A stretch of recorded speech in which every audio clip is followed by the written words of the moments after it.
trying to make your heart feel like a glove. What it needs is love, love, love. 'Cause everybody wants to love. Everybody wants to be loved. Love, love, love, love. Everybody wants to love. Everybody wants to be loved. Love, love, love, love, love, love.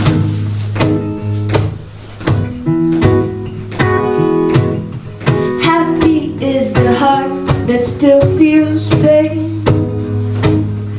Darkness drains and light will come again. Swing open up your chest and let it in. Just let the love, love, love begin. 'Cause everybody wants to love. Everybody wants to be loved. Love, love, love, love. Everybody wants to love. Everybody wants to be loved. Love, love, love, love,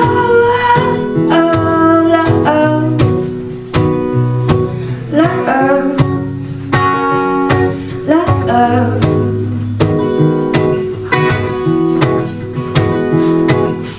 Everybody knows the love. Everybody holds the love. Everybody falls for love. Everybody steals the love. Everybody feels the love. Everybody heals with love. Oh, everybody. Oh, everybody. Oh, everybody. Everybody wants to love. Everybody wants to be loved. Love, oh, love, oh. Everybody wants to love. Everybody wants to be loved. Love, oh, love, oh, love, oh, love, oh, love, oh. So real quick, I sing that song because sometimes in my head things whirl and they take me away from my heart, and when I can't think of anything good, I just say love over and over in my mind until it gets into my heart, or I say thank you, and I don't even know what I'm talking about, but I feel it, right? Or at least once I get there, love brought me there. So if you can't think of anything nice to thank for yourself, love.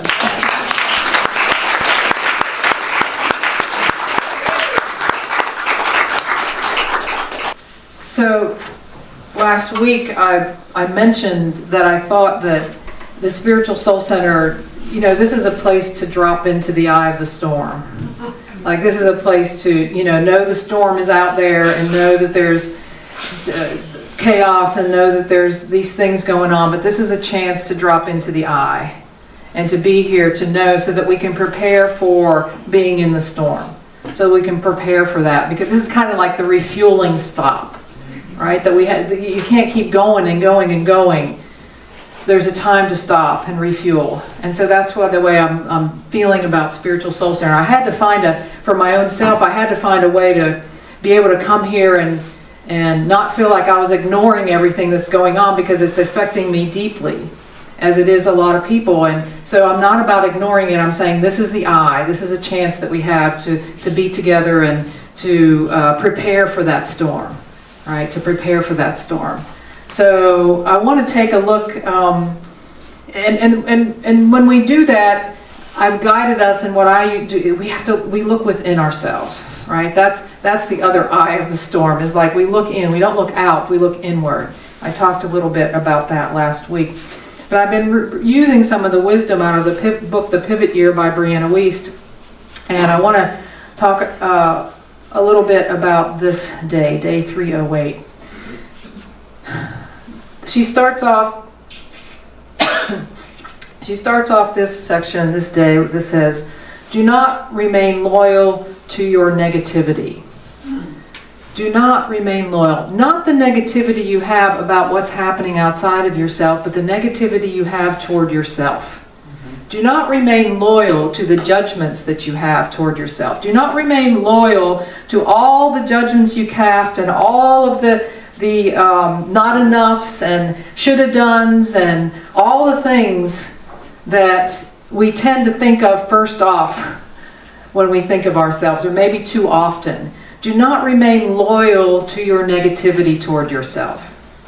Because to believe in yourself, to love yourself, to be in a loving way, you must be able to hold the contrast within you up like two scales and balance them. You must be able to see yourself honestly, and focusing only on the bad, that's not honest. Focusing only on the bad is not honest. That is not the full picture of you. I've said before from here, you are not the worst thing you ever did. I am not the worst thing I ever did. We are much more complex, and we've got her idea of having these scales, of holding both of those together, and balancing those is the way we love ourselves. Because, truth be told, we will never be absolutely perfect or absolutely imperfect. We have that way of being, and we do not have to not love ourselves because of the negativity we hold toward ourselves, because there's certainly some of that. I made a list. You know me and my list. Maybe you'll relate to this. You know, there are times when I have loved, and there are times when love was missing. There are times when I have been kind, and times when kindness was missing from me. There are times I have been patient, and times when patience was missing from me. There are times when I helped and times when I hurt people. There are times when I slowed down, and there are times when I rushed. There are times I have been selfless and times I have been selfish. There are times when I admitted I was wrong, and there are times when I refused to forgive. There are times I have been quiet and listened, and there are times when I wouldn't stop talking. Can you relate to that? It's this balance. Right? We are all of this. We are all this thing. And to love yourself is to balance them, not to judge them, not to say how bad I am, or even to say how good I am, but to accept myself, to love myself that way, to not believe, like I said, in my absolute perfection or my absolute imperfection. That's the idea. What I think happens, though, is a lot of this unbalanced thinking about our negativity has to do with not knowing what to do with it. Like if someone is disappointed in me, like I don't know what to do with it. Or if I know I didn't get it right, like I don't know what to do with it. I don't know how to handle it. Like I don't know, because it hurts. Because it hurts and it throws me off balance, right? When someone says to you, or someone acts as if they're disappointed in you. We don't know how to balance the contrast in us, because we take all that in. We don't know how we want to be. We don't know what to feel for sure. We don't know what to do about it when that happens. And so we take the negativity and we just keep it in there because we're not sure what to do about it. And it doesn't feel good. Because you know what? I think all of us, we really just want to matter. Don't we? Don't you want to matter? Like, I just want to matter. And when I don't get something right, or someone else is hurt because of something I've done, or someone is disappointed in me in some way, I feel like I don't matter enough. Like I wasn't enough, that whole enough thing. And I want to matter. Don't you want to matter? Like I really want to matter in the world. Not egotistical, but just matter. And so we don't know what to do with this stuff. We don't know how to deal with it. We don't know how to deal with it. That's what I've come to the conclusion of. Let me read this in the last part of this quote. Receiving disapproval from the outside only shakes us if there's something inside of us that is beginning to believe the same thing. Ay, ay, ay. See, this is the thing about spiritual work. It all comes back to you. It all comes back to me for me and to you for you. It's not about the other person or what Paul is saying. It's like, oh my gosh, if I am shaken by it, if I am feeling sad about it, what does it mean to be shaken by it? It means to be defensive about it, to be on the attack. If somebody's telling me something I did wrong or that I didn't get right, what do we want to do sometimes? We want to attack back.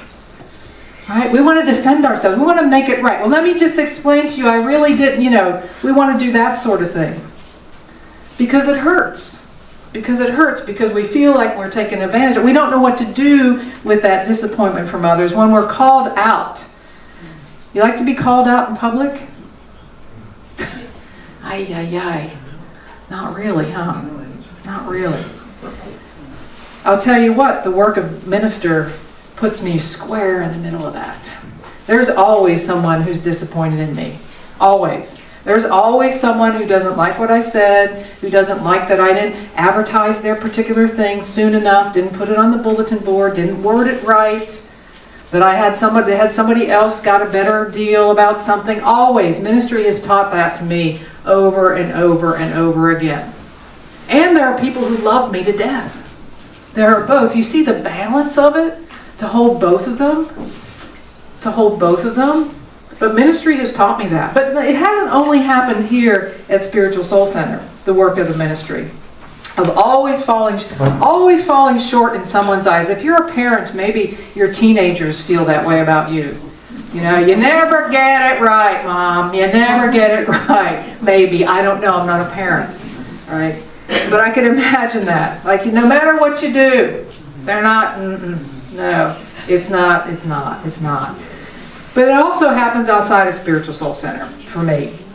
And I want to give you an example. You all donated $1,070 to the warming shelter. And so I've been shopping for us. And last week, Renee and I, after the Sunday service, and after we went home and had lunch, we went out to Costco. And we got 2 full carts of stuff. If you read the newsletter, it was like 660 eggs, 40 pounds of ground beef, all this stuff in these carts. We were there for I don't know how long because we couldn't find some of the stuff or some of the right stuff. And we had these 2 carts filled with stuff. Lots of stuff. 11 boxes of eggs with 5 dozen eggs in each box. Like I said, all this stuff. Lots of things. And so as we're coming out, of course they have the person there who's going to count all the things in your... I said, I don't know if you're going to be able to count this high, because I'm thinking, we have all these carts of stuff. Well, this person was not happy with that comment. And she said, well, I don't know why you'd say that to me. I can certainly count that high. And I can't believe that you would say that to a person of color.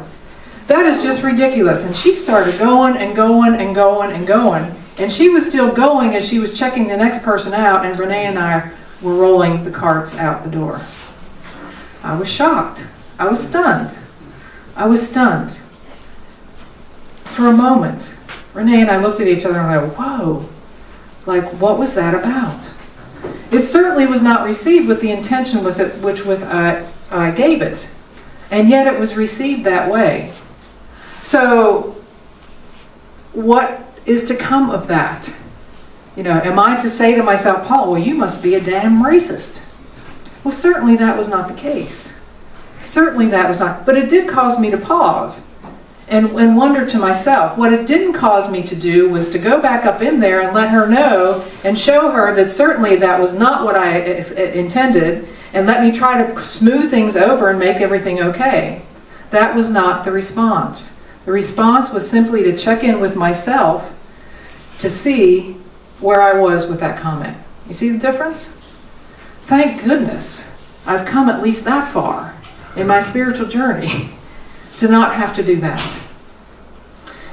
Last year at the White Stone ceremony, I gave you all those white stones, right? Well, not this year, but last year, I was introducing them, and I said they were mined in Hebron, Israel. And someone who had listened to, and it turns out they are not mined in Hebron, Israel. They are mined in Hebron, Palestine. And I was incorrect in what I shared with you.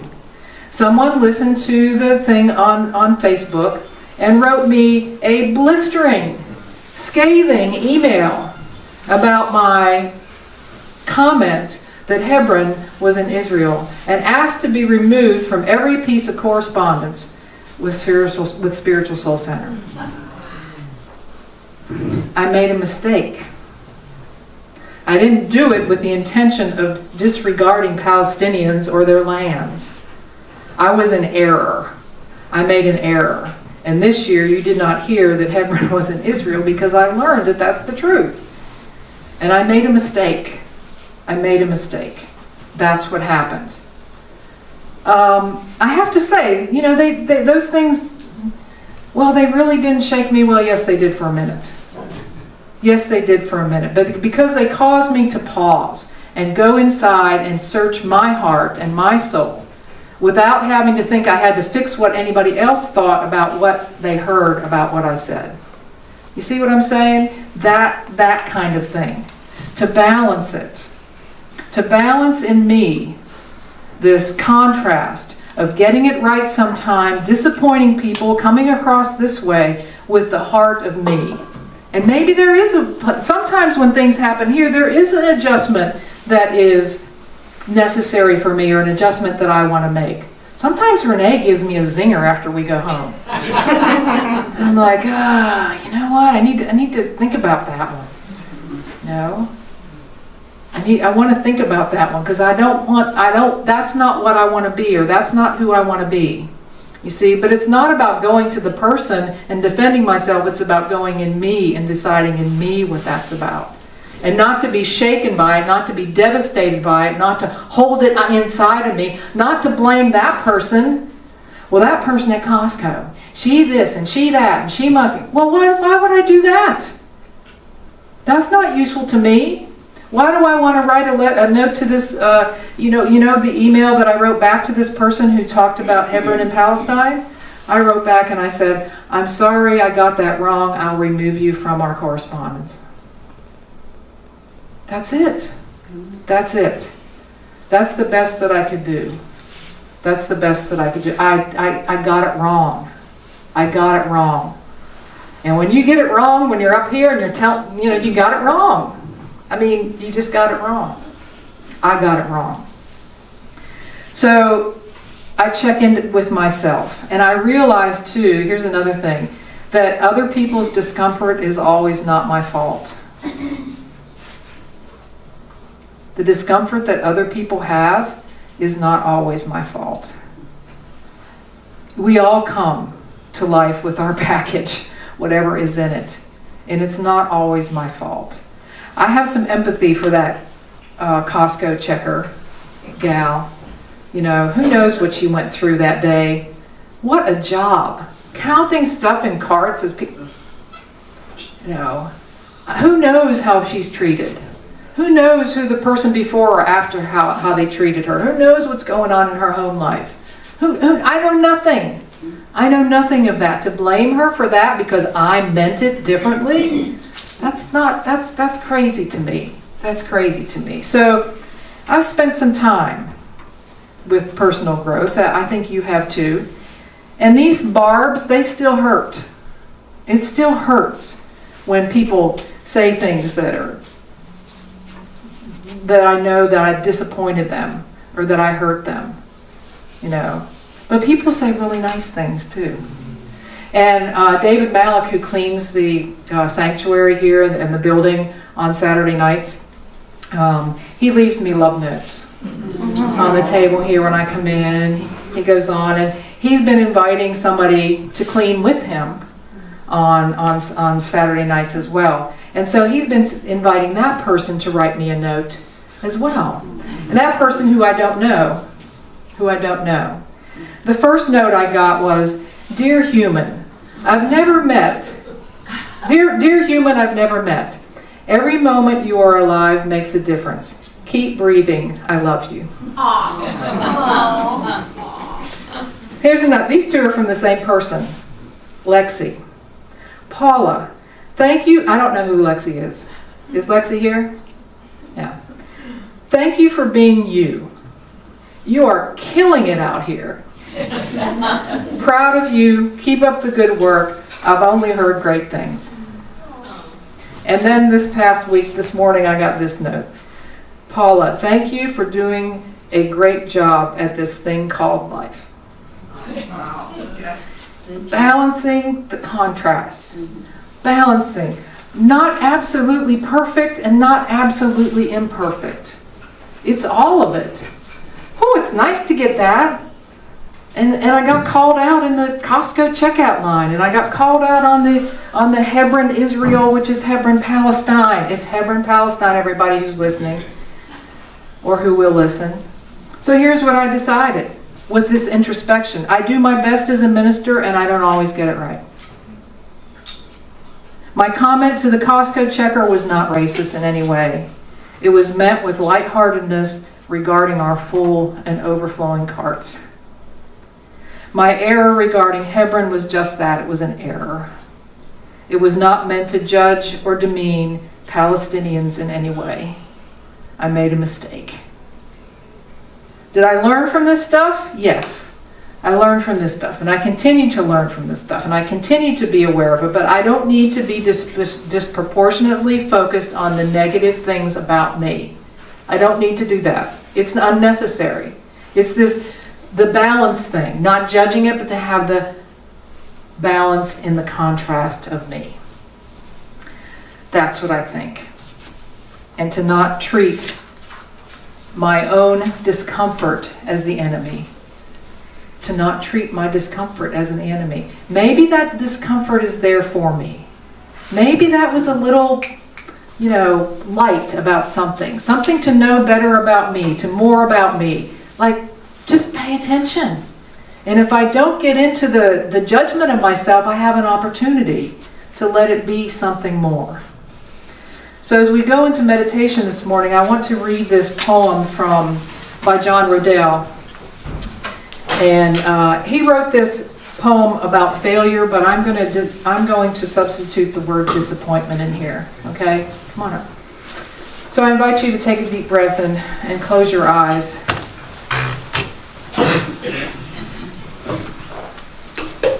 This disappointment that others have in me, this is the disappointment I want this to be about. This judgment that others place, this not getting it right when I don't get it right, and what that means. So take a deep breath again, close your eyes, and listen to these words, that maybe this is a possibility. My old friend Disappointment showed up at my door, dressed like it was attending a somber wake. Pressed dark suit, mirrored sunglasses, slick polished shoes. So I gave Disappointment a bright red nose for its lapel, a glass of champagne, and then I kissed it on its pale cheek. Disappointment stared at me for a moment before it finally spoke with a growl. "Aren't you afraid of me?" "Nope," it answered. I explained to Disappointment that its arrival wasn't the end of my story, but simply a plot twist. I reminded Disappointment that it wasn't there to preside over my funeral, it had come to baptize me. "Oh," it said. Then Disappointment took off its coat and walked me down to the lake and laid me out prone on the clear water. And I felt something inside of me become brand new. When it was over, Disappointment pulled me to my feet and hugged me to my bones while whispering to my ears this 2-word sermon. "Now grow."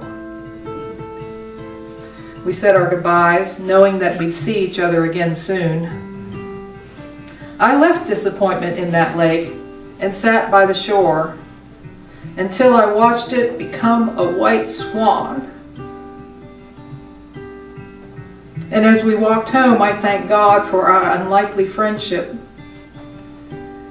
because Disappointment, just like failure, has taught me just about everything that I know.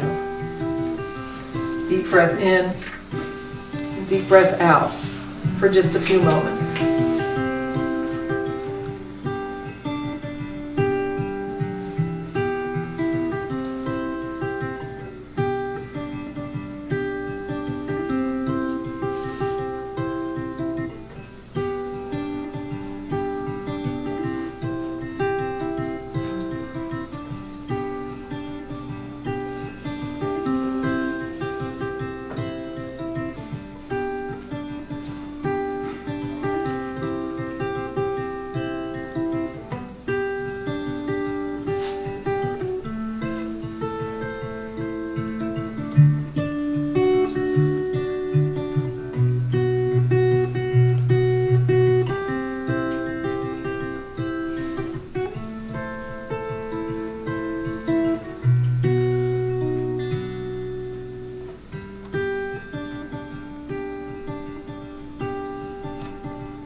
We love ourselves the best when we balance the contrasts, when we realize that we're not one or the other, but we're both.